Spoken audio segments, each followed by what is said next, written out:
നമുക്ക് ഈ ആഴ്ചത്തെ ട്രേഡ് നോക്കാം. തിങ്കളാഴ്ച നമുക്കൊരു പോസിറ്റീവ് ഡേ ആയിരുന്നു. മൺഡേ $82 പോസിറ്റീവ് ആയിരുന്നു നമുക്ക്. ട്യൂസ്ഡേ ചൊവ്വാഴ്ച നമുക്ക് കുഴപ്പമില്ലായിരുന്നു, $75 പ്രോഫിറ്റിലായിരുന്നു. ബുധനാഴ്ച ഒരു $22 നമുക്ക് കുഴപ്പമില്ലാത്തൊരു ബ്രേക്ക് ഈവൻ ഡേ എന്ന് പറയാം, $22.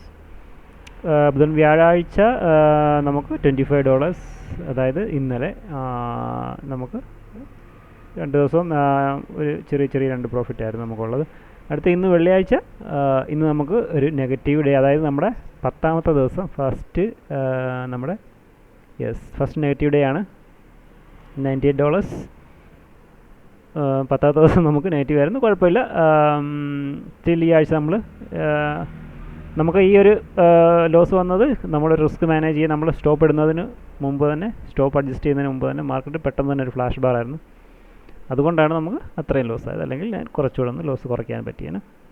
അത് കുഴപ്പമില്ല, നമ്മൾ ഇമ്പ്രൂവ് ചെയ്യുന്നതായിരിക്കും. അപ്പോൾ ടോട്ടൽ നമ്മൾ ഈ വീക്കിലും $106. അപ്പം ലാസ്റ്റ് വീക്കിൽ നമുക്ക് നല്ല പ്രോഫിറ്റ് ഉണ്ടായിരുന്നു. അപ്പോൾ എല്ലാ വീക്കിലും നമുക്ക് ഒരുപോലെ മാർക്കറ്റിൽ നിന്ന് കിട്ടുമെന്ന് നമുക്ക് പറയാം. കഴിഞ്ഞ ആഴ്ച നമുക്ക് എത്രയായിരുന്നു? 518 അല്ലേ? കഴിഞ്ഞ ആഴ്ച നമുക്ക് 518 കിട്ടിയപ്പോൾ ഈ ആഴ്ച അതിൽ കൂടുതൽ കിട്ടണം, അല്ലെങ്കിൽ അത് തന്നെ കിട്ടണം, അങ്ങനെ നിയമമൊന്നുമില്ല മാർക്കറ്റിൽ. എന്താണ് മാർക്കറ്റ് തരുന്നത് അത് എടുക്കുക, റിസ്ക് മാനേജ് ചെയ്യുക, പോയിട്ടിരിക്കുക.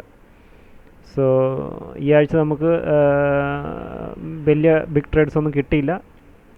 1-2 ട്രേഡ്സ് ഉണ്ടായിരുന്നു, പക്ഷേങ്കിൽ അത് നമുക്ക് എന്താ പറയുക, നമ്മളതിനകത്തിൽ അതിന് മാക്സിമം ലിവറേജ് ചെയ്യാൻ പറ്റിയില്ല. സോ ഓക്കെ, സ്റ്റിൽ നമ്മൾ ഒരു പോസിറ്റീവിലാണ് ഈ വീക്കും ക്ലോസ് ചെയ്യുന്നത്. ഇനി നമുക്ക് അടുത്ത ആഴ്ച കാണാം. അടുത്ത ആഴ്ച തിങ്കളാഴ്ച അല്ലേ, ഓണം കഴിഞ്ഞിട്ട്. അപ്പോൾ എല്ലാവർക്കും ഒരു സമൃദ്ധിയുടെയും സന്തോഷത്തിൻ്റെയും ഓണം ആഘോഷിക്കുന്നു. Wish you A happy Onam. അപ്പം സി യു നെക്സ്റ്റ് വീക്ക്. തിങ്കളാഴ്ച നമ്മൾ വീണ്ടും വരുന്നതായിരിക്കും. Bye bye. Thanks for watching.